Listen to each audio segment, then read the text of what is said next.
Mais uma vez, eu quero dizer aos irmãos que é uma grande alegria estar aqui com vocês, mas eu quero falar na consciência de que eu estou diante da Assembleia dos Santos de Deus, na presença do meu Senhor Deus e Pai. Eu tinha certeza absoluta que tinha um culto hoje à noite. E olha, eu vou dizer para vocês, são 30 anos de viagem, em que eu viajo para cima e para baixo pregando. Nunca aconteceu isso comigo. Não é?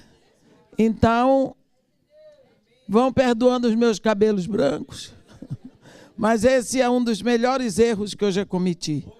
Eu estou feliz da vida. Então, vamos trabalhar, para não ser vão a nossa caminhada até aqui. Eu gostaria de continuar o assunto que começamos de manhã, tesouros escondidos nas frustrações. E gostaria de começar lendo o que está escrito no capítulo 55 do livro do profeta Isaías, quando ele diz no versículo 8: porque os meus pensamentos não são os vossos pensamentos, nem os meus caminhos são os vossos caminhos. Porque assim como os céus são distantes da terra, assim são os meus caminhos mais altos que os vossos caminhos, e os meus pensamentos mais altos que os vossos pensamentos. Porque assim como desce do céu a chuva e a neve, e para lá não tornam, sem que antes reguem a terra e a fecundem e a façam produzir para dar semente ao que semeia e pão ao que come, assim será a palavra que sair da minha boca. Não voltará para mim vazia, mas fará o que me apraz e prosperará naquilo para que a designei. Eu creio, meus irmãos, que quando nós lemos esta palavra eterna, então nós sabemos que nós precisamos nos conformar e saber que uma vez que Deus está no comando da nossa vida, o nosso barco não vai afundar. Então, quando nós pensamos na dor que pode trazer uma frustração na nossa vida, e essa dor pode vir, essa frustração pode vir através de uma perda. Então, nós procuraremos saber que não importa o que acontecer, vamos chorar, vamos sofrer, vamos gemer, mas na certeza que Deus está sempre ao nosso lado como um poderoso guerreiro. Falamos hoje de frustrações e vimos que frustração produz ira e o acúmulo de ira chega a trazer para nós neurose e que depois a neurose pode nos levar a uma doença chamada depressão. Então, nós temos um exemplo, temos vários exemplos de depressão na Bíblia, depressão de homens de Deus. Porque às vezes achamos que só cai nessa doença aquele que estava afastado de Deus. Não, a doença é resultado do pecado original. Pelo pecado de Adão, toda a raça humana passa a ter direito à doença, a envelhecimento e à morte. Não gostamos de nenhum dos três. Lutamos contra todos os três. Lutamos contra a doença, lutamos contra o envelhecimento. Você vê as pessoas fazendo de tudo. E pintam o cabelo e fazem plástica. Eu nunca vi um tanto de gente que faz mais ginástica depois de velho do que quando era jovem. Você vai ali naquele calçadão de Copacabana, você encontra os velhinhos. Eles fazem uma abdominal assim, ó. Só vai a mão. Mas eles têm... Então faz assim. Você tem impressão que eles foram? Eles também têm. que é a luta contra o envelhecimento, mas não tem jeito, o tempo é implacável. E da mesma forma lutamos contra a morte. Ora, a morte, Jesus já venceu para nós. Porque nós temos certeza de vida e vida eterna. E a vida eterna começa aqui.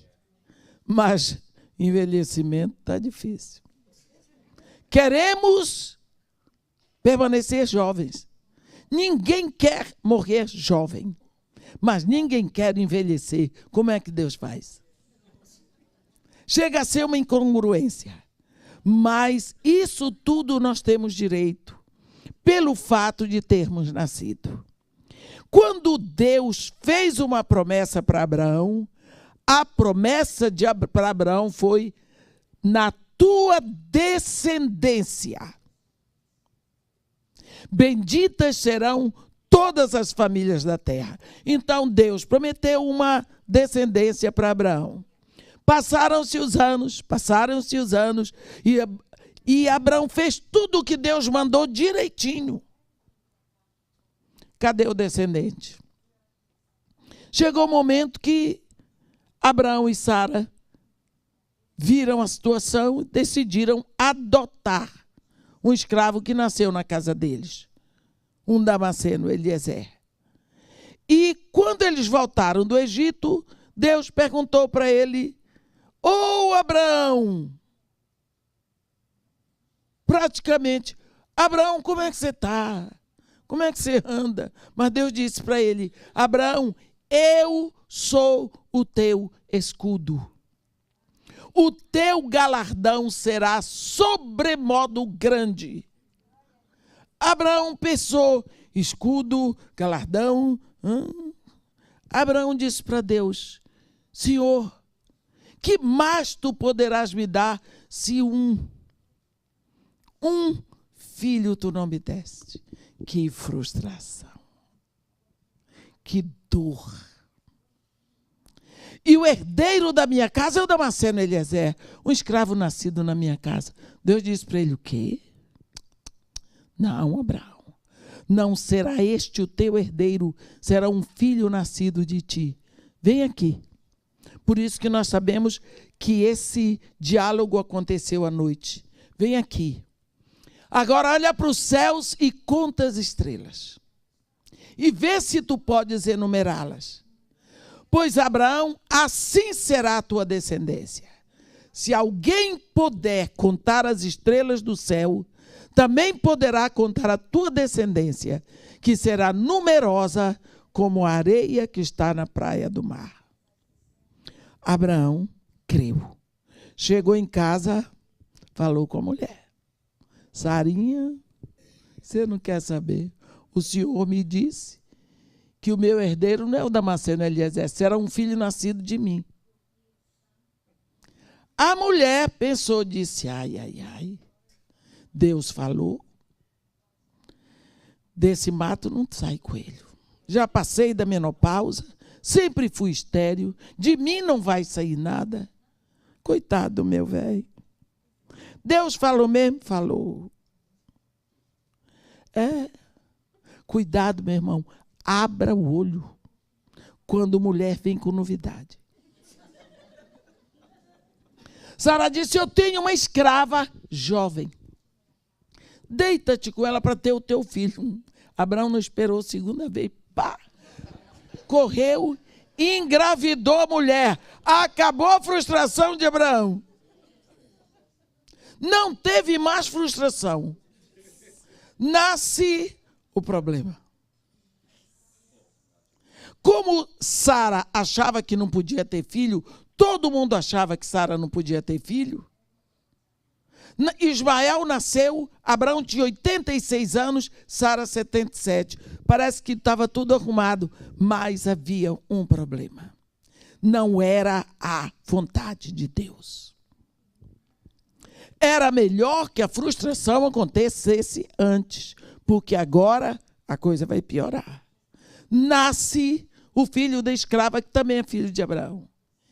Esse menino, quando a mãe se viu grávida do filho do patrão, ela tinha no ventre o herdeiro de toda a herança de Abraão. O herdeiro semita, ela achava, estava dentro do ventre dela. Ela afrontou tanto Sara, que Sara teve que chamar a atenção dela, ela fugiu. Ela voltou para a casa de Abraão, capítulo 16 de Gênesis, porque Deus mandou. Para você ver. A situação começou a ficar estressante na vida de Abraão. E esse menino nasce numa situação que nós chamamos hoje berço de ouro. Ismael nasceu à vista de todo mundo, do pai, da mãe, da madrasta, de todos os empregados. Ele nasceu para reinar. Ele era o filho de Abraão. E ele cresceu sabendo que ele era o filho de Abraão. Ele era o filho. Cresceu ouvindo isso, aprendeu isso, herdeiro único do trono. Esse menino cresceu de pescoço duro, no berço de ouro. Você imagina aquele garoto, era o príncipe. Quando ele estava muito cheio de si,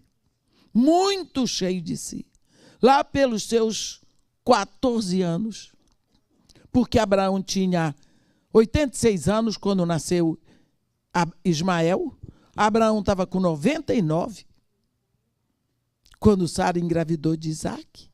Ele ouve uma notícia, uma fofoca. Sara está dizendo que está grávida, todo mundo riu. Aí Sara passa a ser a piada. Cuidado que Abraão também está dizendo que a mulher está grávida. Ninguém acreditou. Mas o menino tomou um susto. Daqui a pouco, as pessoas começaram a levar a sério, porque o ventre da velhinha começou a crescer. Ninguém pode esconder uma gravidez por tantos meses. Isso ele começou a ouvir ameaças. Ele começou a se sentir ameaçado. O plano dele, o sonho dele, a estabilidade dele estava correndo perigo. Quando nasce Isaac, o sonho de Ismael se acabou. A vaca foi para o brejo, como falamos de manhã. Frustração dos sonhos dele. O que é que vem como resultado da frustração? A ira. Ele se irou contra o irmão. Mas ele não ficou com raiva só do irmão, ficou com raiva do pai, da madrasta, de todo mundo. Porque a ira, ela existe na pessoa que está irada. Você já ouviu alguém dizer, estou morrendo de raiva? É sim, é você que está morrendo. Não é a pessoa pela qual você sente raiva. É quem sente raiva que está morrendo. Estou morrendo de ódio. Você está morrendo. Porque é você que está sentindo ódio.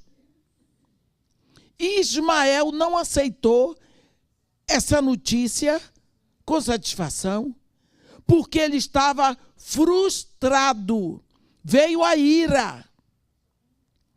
E ele viu de uma hora para outra aquele menino que nasceu ocupar plenamente o trono semita.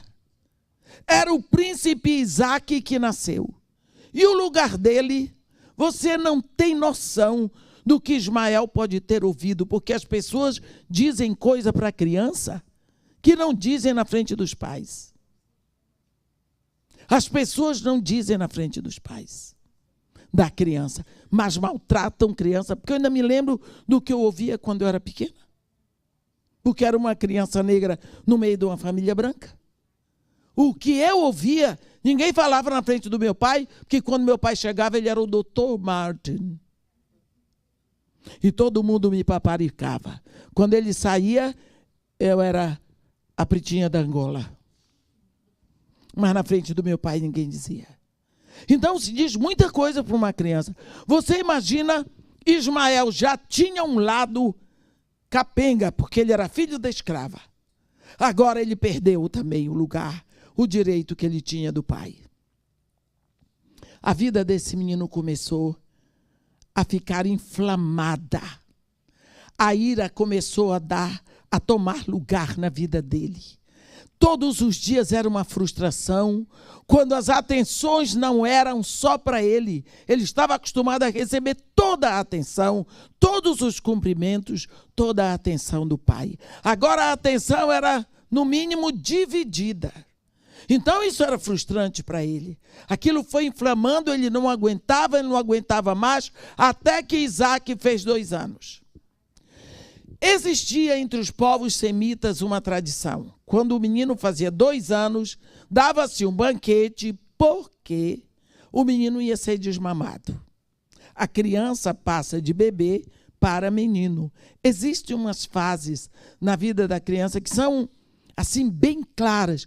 Por exemplo, eu cheguei aqui, dessa vez, olhei para a Eibra, eu não vi mais a Eibra, aquela bebê. Eu vi uma menina. A Eibra está começando a ser menina. Ela não é mais a bebê. Ela está com rosto de menina, fala de menina, ela está exalando o perfume de menina e não de bebê. Daqui a pouco eu começo a ver ela já uma pré-adolescente. Criança, a gente vai percebendo essas fases.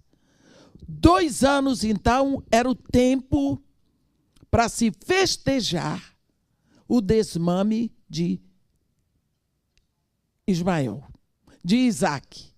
Só que não houve banquete para o desmame de Ismael, porque isso era um costume entre as mulheres semitas, e a mãe de Ismael não era semita, ela era egípcia. Então Abraão e Sara preparam um grande banquete para festejar o debut de Isaac como um menino. Isso deu uma raiva tão grande em Ismael, que ele, que vinha pirraçando e maltratando o irmão por debaixo dos panos, agora ele não se controlou mais. Ele maltratou o irmão na frente de Sara. Ah, para quê? Sara, quando pariu Isaac, ela ia fazer 91 anos, se é que já não tinha. Depois de tanto sofrer humilhação a vida toda, que não conseguia parir, pare um filho para vir alguém maltratar, imagina se ela ia deixar. Ela foi para Abraão e disse: despede essa escrava com o filho dela, porque o filho dessa escrava não vai ser herdeiro com meu filho. Ora, coitado de Abraão. O filho era dele também. Porque ali parecia que ele era um mero reprodutor. O meu filho, o filho da escrava, e ele era o reprodutor. Mas ele amava Ismael. Ele amava o filho dele. E o filho dele o amava. Meus irmãos, não sei se eu estou exagerando, mas parece que teve um quebra-pau. Vocês já viram marido e mulher brigando? A mulher vai fazer e o marido não. E Abraão endureceu e Sara endureceu. A briga foi tão grande que Deus veio e disse: calma. Deus veio. Está escrito na Bíblia. Quer ver? Gênesis 21. Deus veio e disse para ele: Abraão, não te pareça mal isso, por causa da tua serva e por causa do garoto. Atende a Sara. Olha como Deus é bom conosco, viu? Atende a Sara em tudo o que ela te disser, porque por Isaque será chamada a tua descendência. Abraão podia ter dito para ele: atendi da primeira vez, olha o que aconteceu. Mas Deus disse para ele: mas também do filho da escrava farei uma grande nação, por ser ele teu descendente. Olha que homem maravilhoso, esse Abraão. Eu não sei como ele passou aquela noite. Certamente chorou, sofreu, não dormiu. Mas de madrugada, ele pegou um pão, um odre de água, chamou a escrava deu para ela, disse: leva teu filho, vamos embora, não voltem. Isso foi o tiro de misericórdia nas emoções de um rapaz que já estava pelas barbas de Judas, como dizemos. Né? A Bíblia aí, ela dá um versículo tão triste, que eles saíram andando errantes pelo deserto de Berseba. Ismael nunca tinha andado no deserto. Ismael não conhecia o deserto. Ismael nasceu em berço de ouro. Nasceu para reinar. Ele nasceu para ser o príncipe, o herdeiro de toda a riqueza de Abraão. De uma hora para outra, ele se encontra no deserto, sem pai, com a mãe, absoluta e totalmente frustrado. Como é que estava a alma dele? Ira, de tanta ira, de 2 anos e tanto de ira, que já tinha virado neurose, esse menino descamba numa depressão. Ele não soube lidar com a frustração. Se ele tivesse sido ensinado: meu filho, vem cá. Você nasceu, mas você é meu filho. E Deus vai fazer de você uma grande nação, porque você é meu filho. Mas não. Ele não soube lidar com a frustração. Entra numa depressão. Você vê isso bem claro quando chega no deserto. Acabou-se a água do odre. E a mãe, para não ver o filho morrer, porque no deserto, sem água, vai morrer. Ela colocou o menino debaixo de um arbusto e afastou-se dele, a Bíblia diz, para não vê-lo morrer. E quando ela se afastou, sabendo que o filho dela ia morrer, ela deu um grito. A dor do coração de Agar era tão grande que ela não tinha como expressar. Ela gritou, e quando ela gritou, Deus respondeu. O que eu quero dizer para vocês, eu não vou parar para falar do restante da história, porque o que nos interessa aqui é exatamente esse ponto. O que leva Ismael a uma depressão. E ele ficou lá para morrer. Ele não rejeitou a morte. Ele não lutou para não morrer. Olha, nós precisamos ver o seguinte. Quando, às vezes eu falo com os crentes, você foi para Israel como para o Egito, você foi ao Museu do Egito, porque eu sempre, se a pessoa vai antes, eu digo, aproveita lá dentro do museu, você compra umas entradinhas para você ver o túmulo dos faraós. É bom você ver. Eu gosto que as pessoas vão ver, para ver que os faraós eram tudo negro. Porque tem gente que pensa que os faraós eram brancos dos olhos azuis. Podia até não prestar, mas eram reis sábios, inteligentes, poderosos e eram negros. Chega lá, mas era preto? Tudo africano, Egito. O povo não sabe. Aí, esse aqui foi comigo quando era pequeno lá. Vai na sala, porque eles estão nos sarcófagos de vidro, e é bom você ver as múmias dele. Cílios no lugar, é interessante. Não! Você não foi no Museu do Cairo? Não, irmão, tem muito demônio. Qual é o problema? O problema é deles. Eu sou luz, eu vou entrar, eles que se mandem. Mas sabe uma das coisas interessantes? É que a maior sala é a sala dos tesouros de Tutankhamon.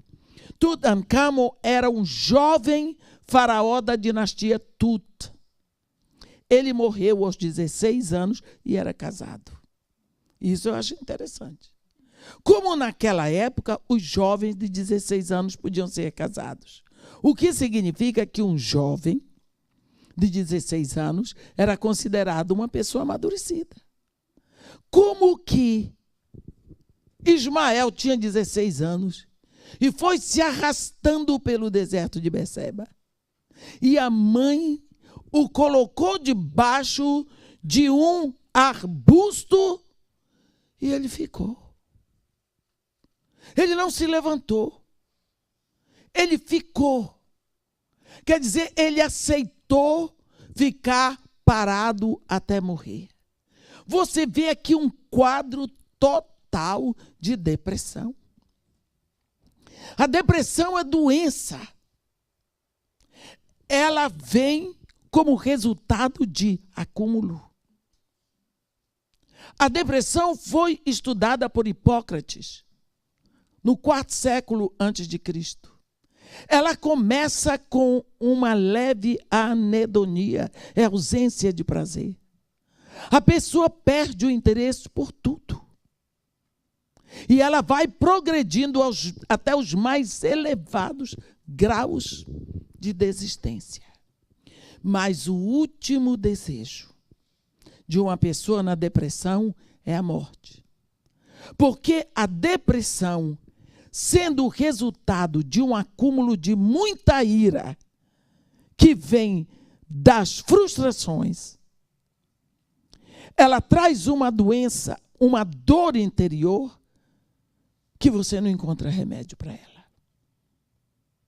Então chega um momento que a pessoa descamba no desejo suicida. Abra os olhos quando uma pessoa com depressão diz: eu quero morrer. Ah, ela está querendo chamar a atenção. Abra os olhos. Porque a pessoa está confessando uma dor. Ela vai buscar a morte. Ela vai buscar a morte. Vamos ver aqui alguns exemplos de pessoas que buscaram suicídio, tá? E não foi Lampião. Foi não. Não foi Hitler, que nós dizemos que são os pecadores. Não. Vamos falar de Jó. Na opinião de Deus, Jó era um homem íntegro, reto, temente a Deus, se desvia do mal. Passou 3 dias sem falar, 7 dias sem falar, 3 sem comer, 2 vezes amaldiçoou o dia que nasceu. Maldito seja o dia que eu nasci. Que homem é esse? Agora, olha para a vida de Jó. Uma falência financeira total. O luto total. Todos os filhos, um caixão atrás do outro. Foi tirado, quando ele pensou em reaver tudo, vem câncer. A Bíblia diz que ele teve tumores malignos da planta dos pés à raiz do cabelo. O que sobrou para este homem? A mulher, porque não era boa bisca. Uma mulher que diz para o marido assim: vais manter a tua integridade, homem, amaldiçoa a Deus e morre. Isso é uma mulher? Pois foi a mulher de Jó. Este homem cai numa depressão e pediu a morte. Quero morrer. Porque esta é a vontade final de uma pessoa que está com depressão. O que foi que aconteceu na vida de Jó? Frustração. Frustrou como pai. Foi frustrado como pai. Foi frustrado como empresário. Foi frustrado como um homem de respeito, porque a Bíblia diz que o povo tinha nojo dele, ele cheirava mal, até os empregados dele já não os respeitavam. Frustração total. Pronto. Agora desembocou numa depressão. Resultado, quer morrer. Vamos ver outro homem santo, Jonas. Às vezes as pessoas dizem, mas Jonas não foi um grande profeta. Não sei se foi grande, se foi pequeno, eu sei que ele era profeta. Quando Natanael diz, de Nazaré pode sair coisa boa, Jonas era de Nazaré. Até hoje você vai em Nazaré e você vê o sepulcro de Jonas. Jonas, profeta Jonas, filho de Amitai, está lá. Ele era de Nazaré. Profeta. O que foi que aconteceu com Jonas? Jonas não pediu a morte? Quero morrer? Pediu a morte. Quando você olha para trás, o que leva esse homem a pedir a morte? Vê se você queria passar pelo que ele passou. Frustrou. Porque ele achou que o Deus de Israel era Deus de Israel. Daqui a pouco ele vê o Deus de Israel se embandeirando para Nínive. Que é isso? O nosso Deus, já querendo cuidar dos ninivitas, esses idólatras, inimigos de Deus, inimigos do povo de Israel, que isso? Deus disse para ele, dispõe, vai à grande cidade de Nínive e proclama com eles a palavra, para eles a palavra que eu te dou. Ele disse, o quê? Sim, senhor. Em vez de ir para Nínive, ele tomou um navio para outro continente. Deus mandou ele para o norte do Iraque, ele foi para a Espanha. Tomou um navio para ir para a Espanha. Foi para Jope, comprou a passagem, se escondeu no porão de navio, nós sabemos tudo o que aconteceu. O pavor que aquele homem passou naquela viagem. Sendo jogado no mar. Ele tinha certeza que ele ia morrer. Ele diz na oração dele que ele caiu nas entranhas da terra cujos ferrolhos se cerraram. Os ferrolhos não eram ferrolhos, eram os dentões do peixe. Aquele homem sofreu 3 dias no ventre de um peixe grande. A Bíblia não diz que o peixe estacionou. A Bíblia diz que o peixe estava no mar. Olha, enquanto o peixe abanava a cauda, Jonas lá dentro. Olha. E quem diz que estômago de peixe tem alça? Ele ia, coitado, varando ali 3 dias. É impossível você imaginar o que aquele homem passou, a não ser aquele brincadeira dos vegetais, não é? Que Jonas fica num sofá e vem um anjo com a voz da Yolanda Adams cantar. Quando meu neto tinha 2 anos, queria que o nome dele fosse Jonas. E eu dizia, mas por que seu nome é tão lindo? Não, meu nome de hoje em diante vai ser Jonas. Por quê? Porque Jonas era um homem muito feliz. Eu disse, esse menino está tendo a revelação. Eu disse que foi. Jonas era um homem muito feliz. Jonas, os anjos vieram cantar para ele. Jonas é o homem do God, the second chance God. Eu disse, está sabendo mais do que eu. Sentei, conversei com ele, ele estava assistindo um filme deturpado. Vocês devem conhecer os vegetais. Não deixe o filho de você assistir aquele negócio. Eles deixaram o garoto assistir. Eu disse para ele, não foi assim não. Levei na cozinha, comprei de propósito um badejo inteiro. Vem cá para ver o que é a barriga de um peixe. Caio, eu digo, foi aqui que Jonas ficou. Aí eu dei uma exagerada. Nunca mais.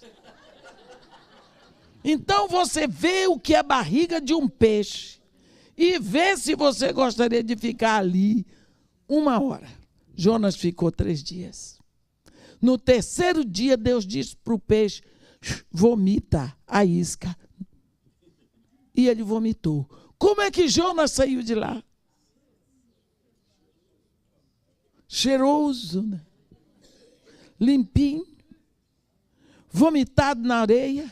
depois que ele conseguiu se levantar, porque devia estar tonto. Deve ter tomado um banho de mar. Deve ter ido para casa.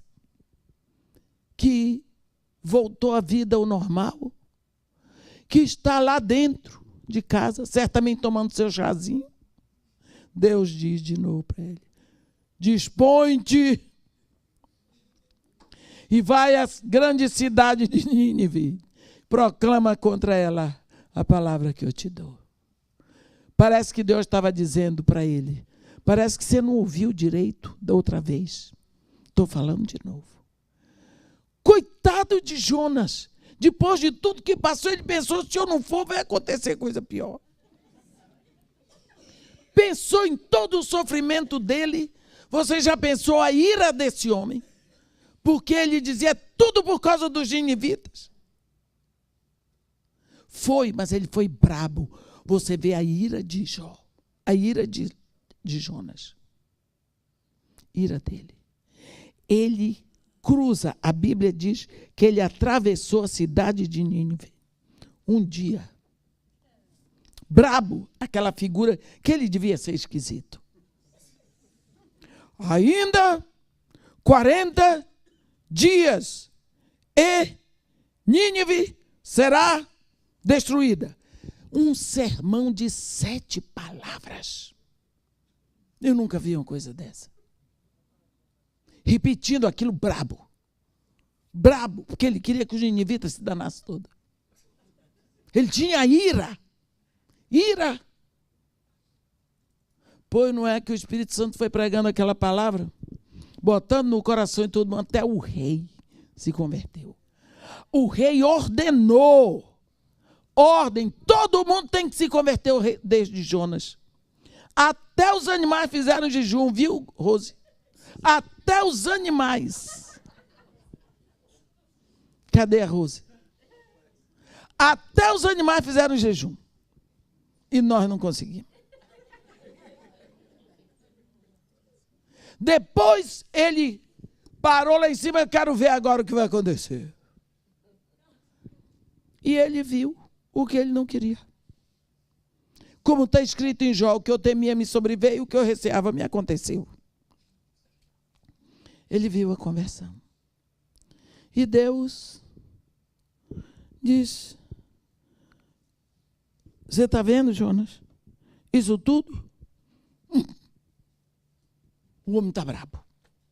Ele está frustrado. O caso de Jonas aqui é frustração puríssima. Porque exatamente as coisas não aconteceram como ele queria. Ele também estava com muito medo.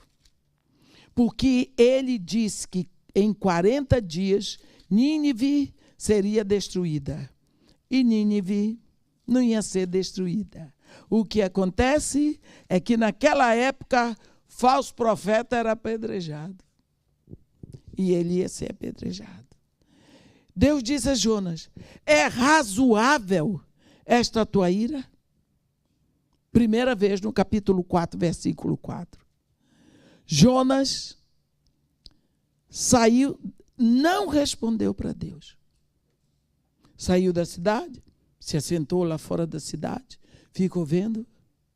E Deus fez aquela história da planta que nasceu e que fez sombra para ele, depois secou e ele ficou bravo. Deus perguntou para ele: é razoável essa tua ira por causa da planta? Ele respondeu: é razoável a minha ira até a morte. Pronto, quero morrer. Versículo 9 do capítulo 4. É razoável sim. Eu tenho razão de estar irado até a morte. Por quê? Porque as coisas não saíram como eu planejei. A vaca foi para o brejo. Os meus planos foram frustrados. Por isso eu quero morrer. Profeta. Não soube lidar com a frustração. Quer ver outro? Falamos de Jó, hein? Agora, vamos falar do santo homem de Deus chamado Elias.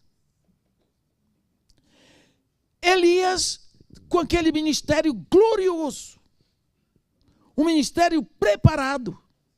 Deus preparou Elias com cuidado. Deus mandou ele dar a palavra para Acabe, vai a Acabe e fala. Elias aparece na frente de Acabe e diz para Acabe: Rei, Deus em cuja presença eu me encontro manda te dizer que nem chuva nem orvalho cairão sobre esta terra por 3 anos consecutivos, segundo a minha palavra. Deus disse para ele: agora vai embora, vai para Querite e fica lá, porque eu ordenei aos corvos que lá mesmo te sustentem. Elias foi para Querite, ficou lá. Mas o que Deus queria era ensinar a Elias. Porque Querite significa lugar de aliança. Querite significa aliança. Ele iria aprender que Deus é um Deus de aliança, que é um Deus de fidelidade. Então ele ficou lá mais de 1 ano e meio. Deus diz: ordenei aos corvos que ali mesmo te sustentem. Por quê? Porque corvo não dá comida para ninguém, meu irmão. Corvo, quando os filhinhos deles estão com muita fome, encontram alguma coisa para comer, o corvo, com o bico, tira a comida do bico do filho. O filho morre de fome, mas ele come para ele. É um animal glutão. Então, quando o corvo chegava de manhã, entregando pão e carne, Elias dizia: é Deus. Quando Deus fala, até corvo entrega comida. E ele teve que aguentar isso de manhã e de noite, comendo comida babada do bico de corvo, para aprender que Deus é Deus fiel, Deus de aliança. Deus é fiel ao que ele diz, não é o que eu digo. Eu posso chegar aqui e inventar uma opção de mentira, uma opção de palhaçada, e Deus vai ser fiel ao que eu disse? Não. Mas ao que ele diz, ele é fiel, ele vai cumprir. Só que, como não chovia em Israel, não chovia na cabeceira do rio, o rio secou, a fonte secou. E Deus disse para ele: agora vai para Sarepta de Sidom, porque ali tem uma viúva que vai te sustentar.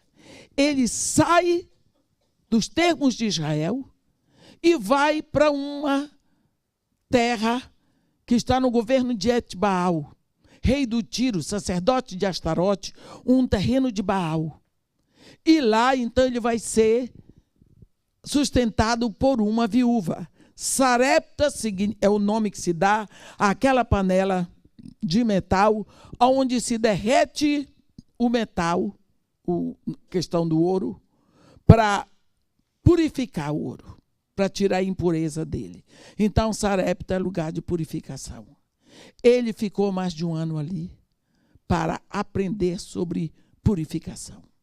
Depois disso, Deus chama Elias. Mas você vê que já são 3 anos, Elias longe da pátria, longe da família, longe da cultura dele, longe da língua, sofrendo, sozinho. Aí Deus disse: agora volta para Acabe, porque eu enviarei chuva sobre a terra. Elias volta. E o rei estava procurando Elias em cada centímetro quadrado de Israel. Quando Elias chega, foi aquilo tudo, e Elias disse: ó, eu quero lá no Monte Carmelo comigo, reduto de Baal. Todos os profetas de Baal. O monte ficava a umas 20 milhas de Samaria. O rei precisava que Elias fizesse alguma coisa. Então mandou todo mundo, ordenou todos os 400 profetas de Baal, os 400 profetas do poste ídolo, e o povo de Israel, todo mundo subiu. Chegou lá, nós sabemos que foi que Elias fez com os profetas de Baal, como ele expôs e ridicularizou Baal, e como Deus responde de uma forma fenomenal à oração de Elias. E por isso, Deus ali provou que Baal não existe no sentido de poder fazer alguma coisa. Desmoralizou o baalismo. Então Elias conclama o povo e eles matam a espada todos os profetas de Baal e do poste ídolo. Você diz, poxa, mas agora o ibope de Elias está lá em cima. O ibope de Elias está lá em cima. Aí a Bíblia diz,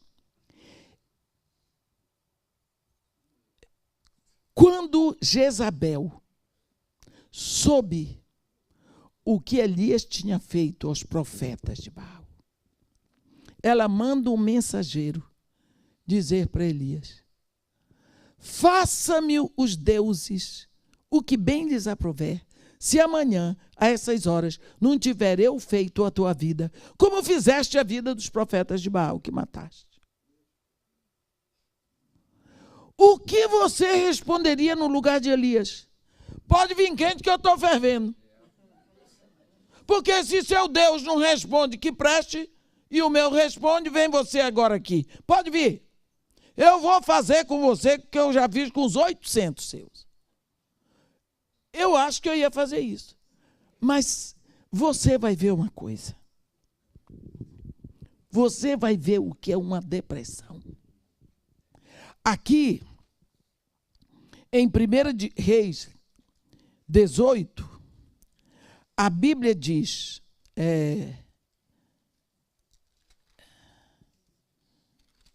espera lá, curvando-se para a terra, a Bíblia diz, temendo, pois, Elias foi. Espera lá. Elias e os profetas de Baal, 19:3. Temendo, pois, Elias levantou-se e para salvar sua vida se foi e chegou a Beceba, que pertence a Judá, e ali deixou o seu moço. Ele mesmo, porém, se foi ao deserto, caminho de um dia, e veio, sentou-se debaixo de um zimbro e pediu para si a morte. Pediu para si a morte. Como?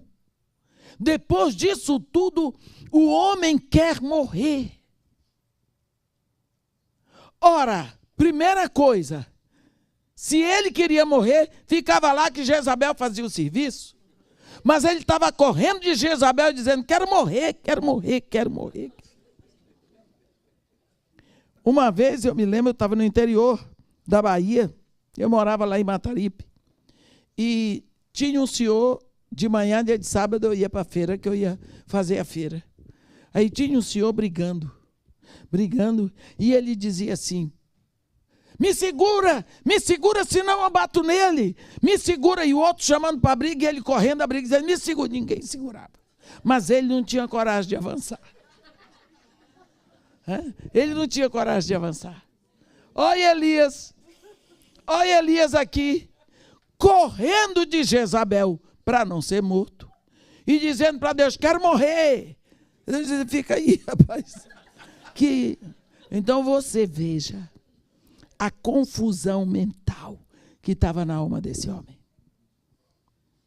Você viu o que estava acontecendo com ele? Primeira coisa, quantas vezes nós apontamos o dedo para pessoas que se suicidam? Quantas vezes? Nem diga nada. Você pergunta, mas será que foi para o céu? Será que foi salvo? O conselho que eu lhe dou como uma irmã em Cristo, que nasceu primeiro, saiu dessa dimensão, não é mais com você. Não julgue, porque as pessoas que não estavam lá na cruz, diante da cruz, e não ouviram a palavra de Jesus para aquele ladrãozinho, eu acho que ele foi para o inferno. Mas nós sabemos que não foi. Mas quem não ouviu aquela conversa, acha que aquele era um maldito. Nós não sabemos o que se passa quando a pessoa sai daqui. E outra coisa, quantas vezes nós temos visto ultimamente suicídios acontecerem? Ora, nós estamos tendo uma tecla cantada há muitos anos: depressão é a doença do século. Depressão é a doença do século. Por quê? Por causa da mudança que está acontecendo no mundo. A mudança é tão drástica que não dá tempo de você absorver um conhecimento hoje e já nasceu outro. Você compra um celular hoje que faz isso, que você não aprendeu a lidar com ele, já saiu um mais novo. A tecnologia vai levando você a um ponto que você não dá conta. Todo o conhecimento, desculpem, a ciência vai muito rápida. Nós não acostumamos e nós não acompanhamos. O que vai acontecendo é que tem que haver um ajuste diário.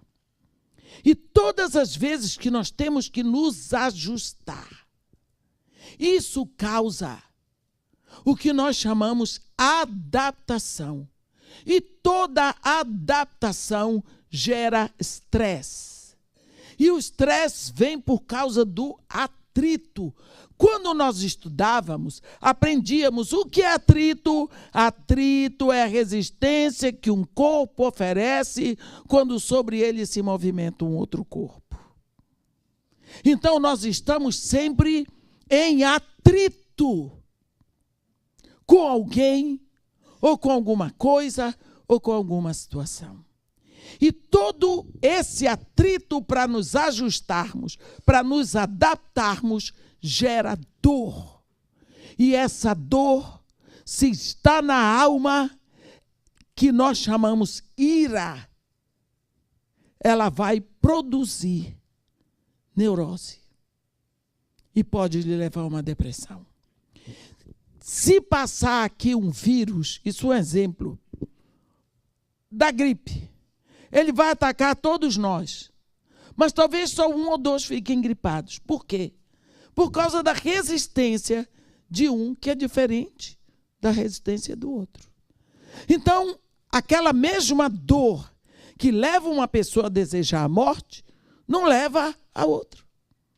Porque cada pessoa passa por um tipo de adaptação. Então, aquilo que pode levar uma pessoa a desejar a morte, leva a outra a dizer: pode vir mais 10 dessas que eu estou aqui.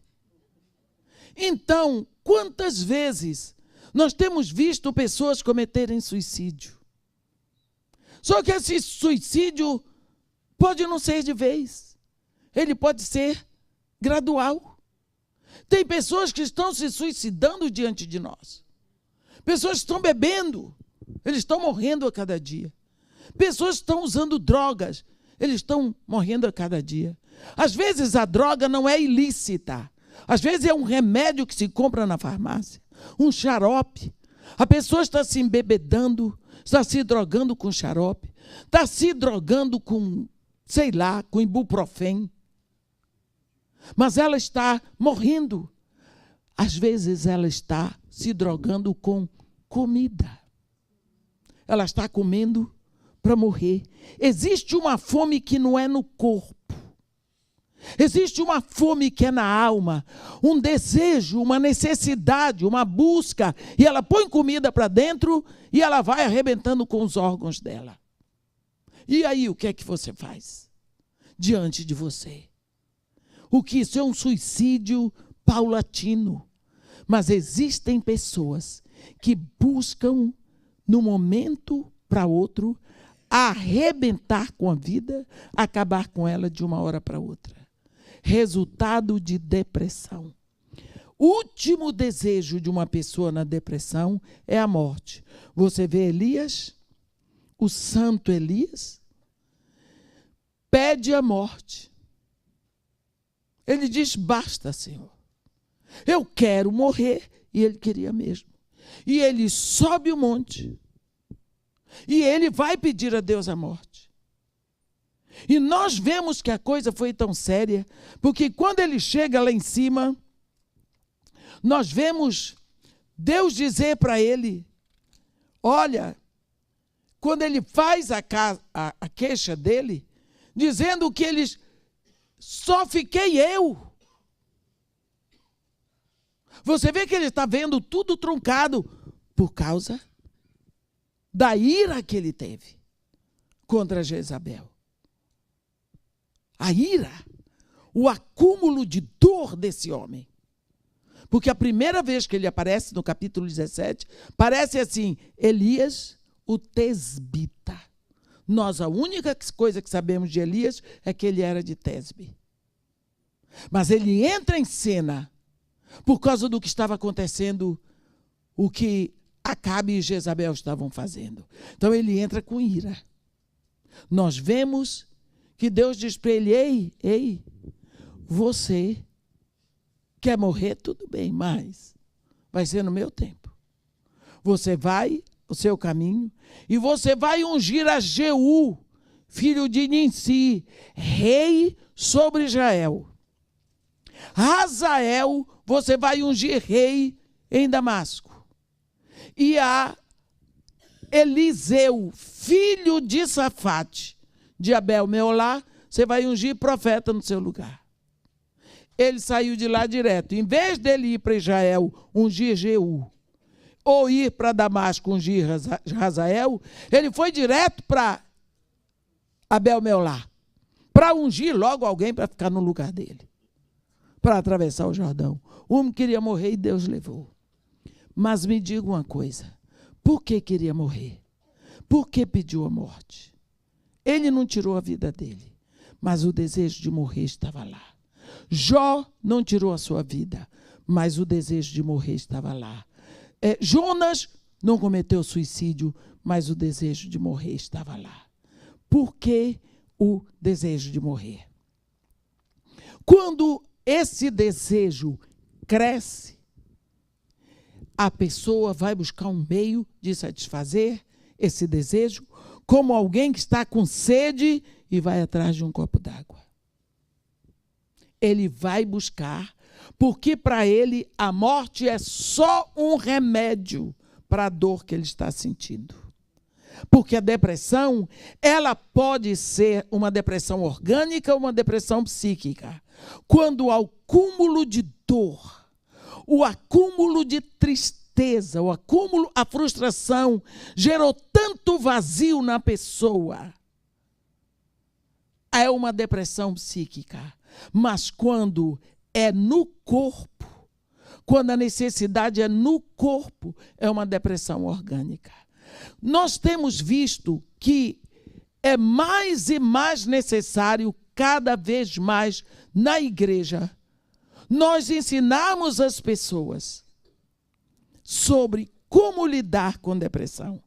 Nós precisamos aprender que Deus é Deus e nós somos filhos. Que Deus nos ama, mas Deus é Deus. E que quem nos formou no ventre da nossa mãe foi Deus. Ele fez todas as coisas. Ele sabe de todas as coisas. E nas cavernas mais escuras, mais escondidas, existem tesouros. Eu vou contar para vocês rapidamente uma história que eu vou contar, porque tem gente aqui que pode provar, meu filho. Quando eu venho de uma família, de uma origem, em que eu tive que sempre batalhar muito. Eu sempre trabalhei muito. O papai criou os filhos trabalhando. Desde pequeno trabalhávamos. E eu sempre trabalhei. Sempre trabalhei. Eu não me lembro de brincar. Eu me lembro de trabalhar e estudar. E assim eu fui, pela minha adolescência toda, juventude. E sempre trabalhando, estudando, trabalhando, estudando. Eu tinha 15 anos, eu já dava aula na Casa de Itália, na Associação Dante Alighieri. Então, sempre trabalhei muito. Eu gostava de comprar minhas coisas, de ficar bonita, de me manter. Eu gostava de ter o meu dinheiro. E quando eu casei, o meu marido não me disse nada. Ele era um homem bem-sucedido. Ele era engenheiro da Petrobras, 13 anos mais velho do que eu. Mas era um homem bem-sucedido, já tinha trabalhado na Ishii Kawajima e tudo mais. Nós casamos dia 24 de dezembro. Saímos de lua de mel. Quando voltamos, a Petrobras só dava 8 dias para a lua de mel. E quando nós voltamos, estávamos em casa. Era o último dia dele. Ele disse, amanhã eu tenho que ir para o campo. Como vai ser o seu dia?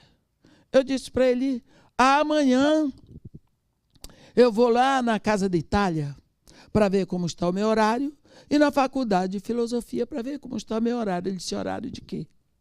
Eu disse, meu horário, minha tabela, para ver o negócio das aulas que eu vou dar. Ele pegou e disse, não, você vai lá para pedir demissão. Eu disse, como? Você não vai mais trabalhar, não. Aqui o macho sou eu. Aqui quem manda sou eu. O homem da casa sou eu. Você vai ter que aprender a viver com o que eu posso dar. Eu não casei até hoje, porque eu não tinha encontrado a mulher certa. Mas hoje eu tenho a mulher certa e eu tenho com que sustentar uma família. Você vai ter que aprender a viver com o que eu puder lhe dar. Você vai sim. Você vai pedir sua demissão e dizer que você não vai mais. Sabe, mulher que trabalha, ganha dinheiro, fica independente, começa a dar ordem. Casa que mulher manda, até o galo canta fino.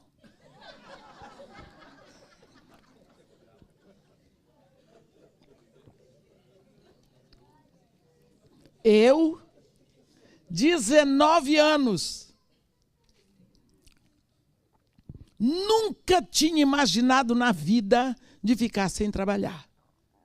Porque eu sou viciada em trabalho, sempre fui.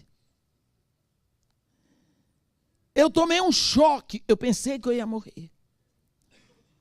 Eu parei, eu disse para ele, mas como? Ele pegou isso, é como eu estou lhe dizendo. Se tiver alguma coisa que você precise e eu não possa suprir, você me fala.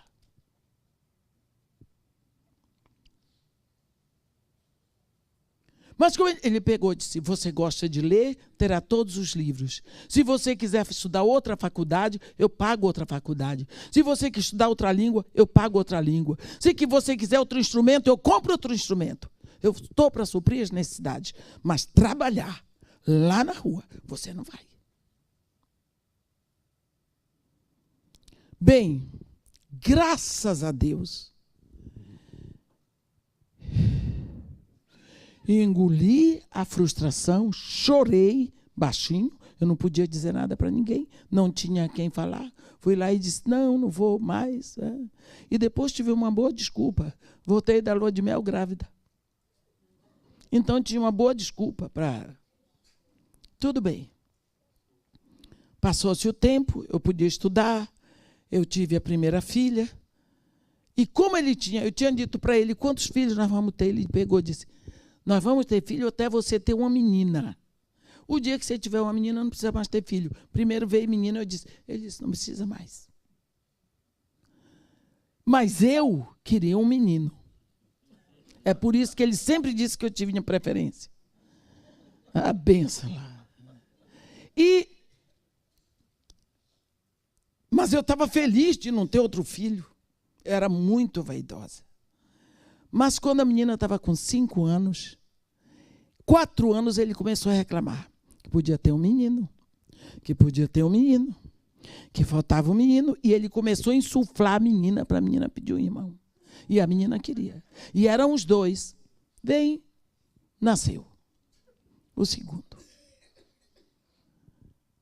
Cresceram, fomos para Salvador. De Salvador, uma freira lá conseguiu que no colégio onde as crianças estudavam eu pudesse dar algumas aulas, que ele estava em falta de professor, ele só enquanto falta de professor deu aula.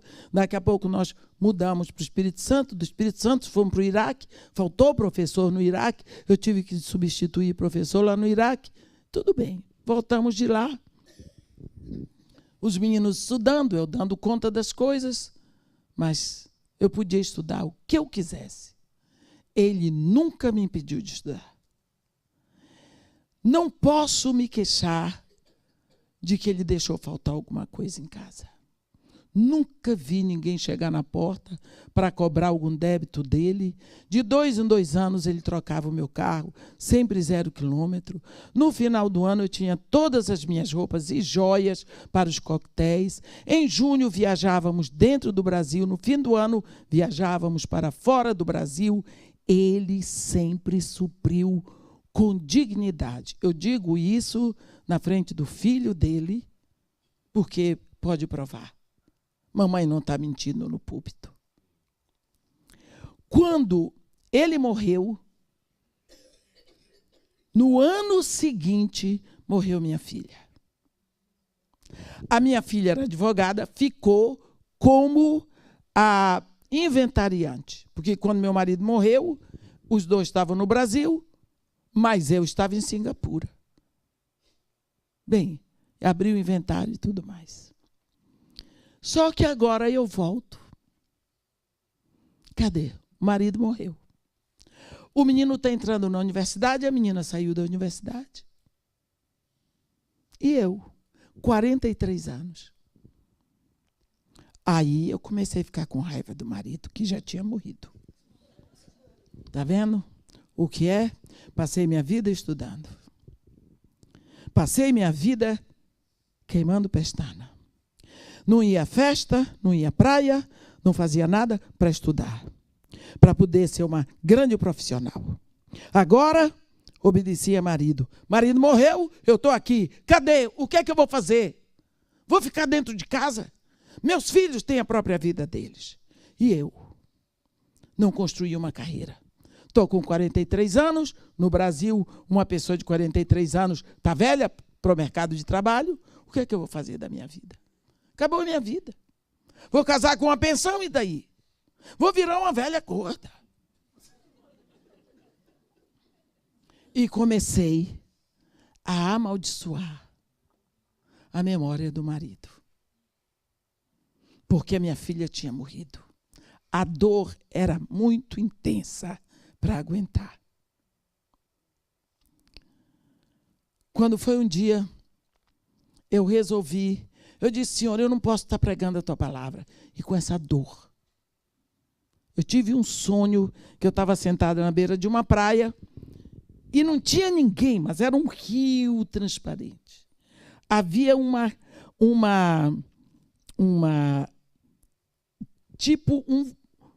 como é que a gente diz? Um mastrozinho, uma vara enfiada na areia. E todos os barcos desciam na correnteza do rio. Mas tinha um barco que estava preso por um fio. Parecia um fio dental naquele mastro. E aquele mastro estava do meu lado. Aquele barquinho se mexia todinho no rio, mas o rio não levava. Eu acordei e aquele barquinho preso naquele mastro marcou. E quando é assim, meus irmãos, o sonho é profético. Eu disse, Senhor, o que é aquele barquinho? Será a minha vida que está amarrada? Será que existe alguma prisão na minha vida? Aí eu comecei a orar por aquela situação do barquinho que eu não entendia. Um dia, eu estava num canto lá de casa que eu tinha tirado para ser um lugar de oração, o cantinho, lembra?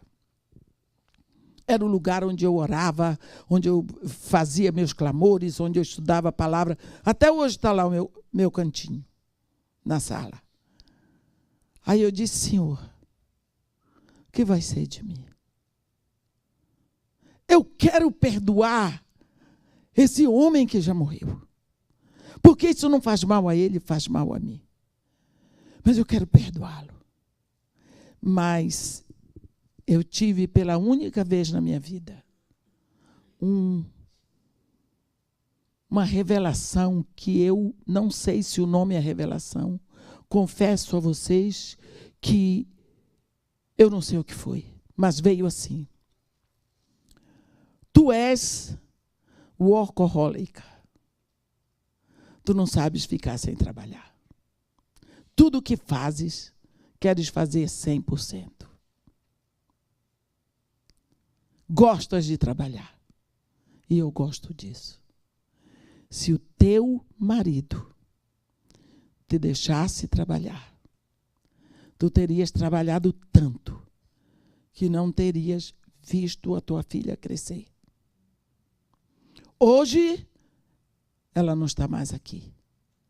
Mas os 24 anos e meio que ela passou contigo, tu cuidaste dela. Dia e noite, noite e dia. Hoje, ela não está mais aqui. Mas se tu tivesses trabalhado, tu estarias me dizendo que tu não deste conta da vida dela porque tu trabalhaste muito. Tu tiveste um marido que te supriu de tudo para que tu pudesses viver com ela 24 anos intensamente. Esse homem trabalhou durante todo esse tempo para que tu pudesses viver cuidando da tua filha intensamente. Onde está a tua gratidão? Sabe, naquela caverna escura da dor, da saudade, eu pude encontrar um tesouro.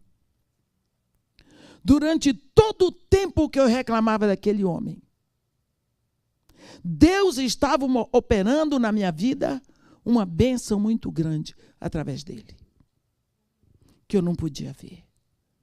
E quando ele diz, eu te darei os tesouros escondidos. Tesouros nós só encontramos dentro de minas escuras, em cavernas de difícil acesso. Foi na caverna escura da morte da minha filha que eu encontrei o grande tesouro de um homem que trabalhou a vida toda para me sustentar, para que eu cuidasse dos meus filhos. Você entende? E eu estava achando que ele era o pior homem do mundo. Porque eu queria trabalhar e ele não deixou. Você está vendo o que é buscarmos frustrações onde existem bênçãos? Deus estava me abençoando, mas a bênção era tão grande que eu não conseguia enxergar. Quantas vezes, meus irmãos, Deus está nos dando um livramento tão grande, porque Ele está vendo lá na frente. Mas nós estamos aqui querendo um fusquinha, quando Ele está nos deixando lá na frente uma BMW, uma Mercedes, uma Ferrari. Mas nós queremos um fusquinha velho, porque a nossa visão só vai até o fusquinha velho. A nossa visão é tão pequena que nós não conseguimos ampliar. Ora, se o seu plano foi frustrado aqui, creia que Deus tem algo muito maior e muito melhor. Pare, recue, deixe o plano de Deus seguir e siga no plano de Deus, porque lá na frente tem coisa melhor. É tão bom quando nós vemos um homem de Deus como João Batista. João Batista tinha batizado Jesus. João Batista batizou Jesus. Não queria, mas Jesus disse, não, está na hora, é assim. Daqui a pouco vem os fofoqueiros para dizer para João, ei João, sabe aquele que você batizou aqui? Já abriu a igrejinha dele lá atrás. E já está batizando gente lá. Não foi isso? E João Batista disse para ele, o homem não pode receber nada se do céu não lhe for dado. O homem não pode receber nada se do céu não lhe for dado. Quantas vezes você está criando situações para você que não foi o céu que lhe deu? E se não foi o céu que lhe deu, o seu Pai do céu não vai permitir. Então, quando você estiver nas suas aflições, nas suas dores, Você pare tudo e pense: Senhor, eu creio que tu estás ao meu lado como um poderoso guerreiro. Tu rasgaste Jesus lá na cruz por mim. Agora eu estou nessa situação, não estou entendendo. Senhor, acalma o meu coração.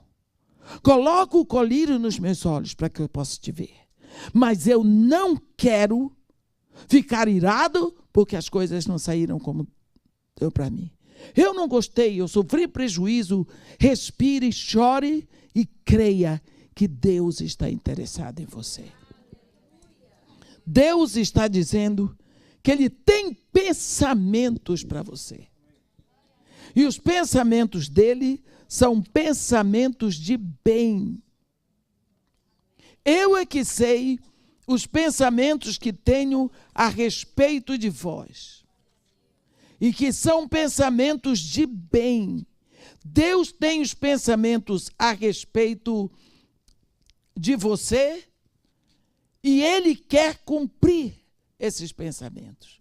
Mas você atrapalha. Frustrações. Elas surgem quando nossos planos vão por água abaixo. Porque nós não tivemos poder para segurá-los. E nós nos iramos.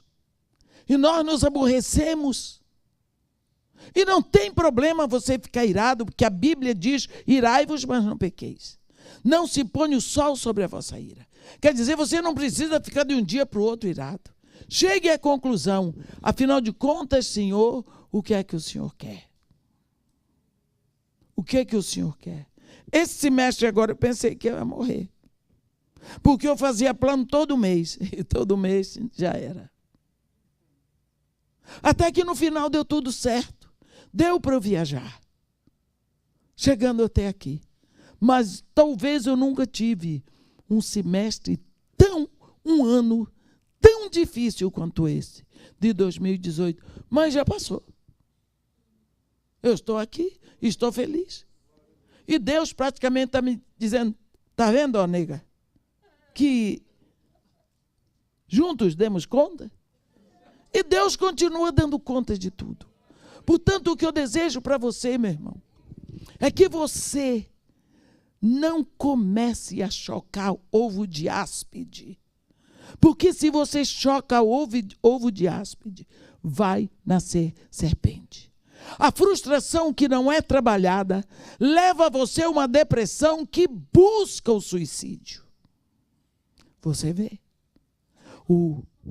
A depressão fecha o ângulo da sua visão. O ângulo da sua visão. Eu só vou dar um exemplo aqui. Isso a gente aprende até com médicos, se tem algum médico aqui. Você tem uma visão assim, de 180 graus. Quer dizer, de um ombro ao outro, 180 graus. Eu estou olhando ali, mas eu estou vendo que tem gente lá, tem gente ali, tem uma porta lá, tem outra porta lá. Olhando para frente, eu percebo tudo em volta. Então, esse espaço todo aqui, nós chamamos zona extrafocal. Mas a minha zona focal é aquela porta ali. Está escrito exit. Eu estou olhando lá. Mas quando eu presto atenção ali, a partir dali, do lado direito e esquerdo, eu percebo tudo cada vez com menos nitidez, mas até aqui eu percebo. Esta é a minha zona extrafocal. O que a depressão vai fazer com você? Ela diminui a sua zona extrafocal. Ela vai ficando restrita, até o ponto que você só vê você. Olha o exemplo. Elias. Mataram todos os teus profetas e só eu fiquei. Só ficou eu. Só eu. Deus disse para ele: Ei, conservei 7.000. Hein? 7.000. Todos os joelhos que não se curvaram a Baal, todos os lábios que não o beijaram. Haviam 7.000, mas Elias, o ângulo da visão e do entendimento dele veio assim, pá, só eu. Fica fechado só em você. Você não enxerga mais ninguém. Você não vê mais nada. E quando chega nesse ponto, você acaba consigo mesmo. Porque você é o seu próprio problema. Jó, a mesma coisa. Tinha perdido tudo. Não considerou as outras coisas. Jonas, a mesma coisa. O Deus de Israel agora só ama os ninivitas. Eu não quero mais saber. A minha ira é razoável. E assim por diante nós vemos que quanto mais você se deixa levar pela ira daquilo que não deu certo, você caminha a passos largos para uma situação dessa. Você veja, o pobre do Elias pedindo a morte e correndo da morte. Não é? Você vê uma coisa, lá naquela situação de Ismael, a mãe dele grita porque o filho ia morrer por sede. A Bíblia diz, abrindo-lhe Deus os olhos, viu ela um poço de água. Ela estava do lado de um poço de água, mas ela não via. Era só ela ir ao poço, pegar água, dar para o filho, que o filho não ia morrer. Mas na cabeça dela estava assim, não tem água. É deserto. Meu filho vai morrer. Acabou a água. Meu filho vai morrer. Meu filho vai morrer. Que ela não enxergava a realidade. Então, a depressão, ela traz uma desfiguração, um embaralhamento da sua visão da realidade. E porque a pessoa na depressão fica nessa situação, não adianta você dizer eu te amo, vou cuidar de ti. Ela não acredita em ninguém. Porque o que é mais alto para ela é a dor que ela sente, que ela, fechada em si, cada vez mais, ela sabe que ninguém vai resolver. Então, ela resolve porque só ela sabe resolver. A pessoa que está com depressão é uma pessoa que se sente absolutamente só. 3 anos. Judas viveu com Jesus 3 anos e meio, com todos os discípulos. Ali havia uma comunidade. Aquele homem, de uma hora para outra, se sentiu tão só, tão desesperado. A visão dele se fechou. Pá, cometeu suicídio. Será que ele não lembrou que ele podia falar com Pedro, falar com João, gritar para alguém? Gritar para o próprio Jesus, não. Há um elemento em que a pessoa só olha para si mesma. Sabemos que no caso de Judas foi diferente, o que ele fez, ele seguiu a sorte dele. Mas cuidado como você lida com as suas frustrações. Você não quer, você não gosta, você não planejou aquilo, mas aconteceu. O que você vai fazer? Você tem que saber que aquele Deus que abriu para você o balão de oxigênio quando você nasceu, ele mantém esse balão de oxigênio aberto. E o que é mais precioso do mundo para você é o oxigênio. Você não paga nada por ele. E você continua respirando. Quando Deus deu vida ao homem, Deus fez... Deu um sopro, né? E eu já disse isso aqui. Quando você sopra na brasa, você acende o fogo. Mas quando você sopra na vela, você apaga o fogo. O mesmo sopro que acende o fogo é o mesmo sopro que apaga o fogo. Deus soprou quando você nasceu. Mas vai chegar a hora que ele vai fazer. O fogo vem para ele. O sopro volta para o lugar de onde veio. O corpo volta ao pó.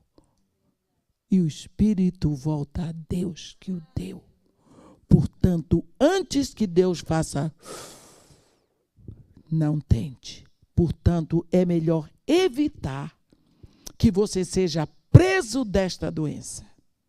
E quando você ouvir alguém dizer que um irmão se suicidou, porque o número de suicídios aumenta todo o tempo, tenha misericórdia, clame a Deus e não julgue. Mas aprenda a trabalhar as suas perdas, as suas iras, a sua neurose. Amém? Ó Senhor Deus nosso Pai, desde toda a eternidade Tu és Deus.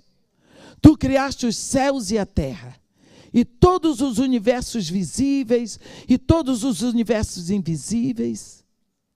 O Senhor nos criou e o Senhor nos redimiu, mas o Senhor não nos tirou daqui. O Senhor sabe de todas as nossas dificuldades de hoje, as que já passaram e as que hão de vir. E neste momento, ó Pai, nós te pedimos sabedoria. Sabedoria e discernimento para nós sabermos lidar com as dificuldades que vamos enfrentar. Coloca no nosso coração uma dose maior de atenção espiritual, para nós sabermos que não importa o que acontecer, Tu estás ao nosso lado como um poderoso guerreiro. Tu te importas conosco. Tu nos queres para Ti. Ó Pai querido, em nome de Jesus, fortalece os nossos corações. Dá-nos um espírito de combate. Aumenta a nossa fé. Faz com que nós possamos lembrar o tempo todo que Tu és o nosso Pai e que Tu estás interessado em nós. Dá-nos, ó Pai, a certeza de que o poder já desceu para nós e que em nome de Jesus Cristo nós somos muito mais que vencedores. Por isso, ó Pai, nos rendemos, Te entregamos a nossa alma, a nossa vida mais uma vez, Te agradecendo pela Tua misericórdia, em nome de Jesus. Amém.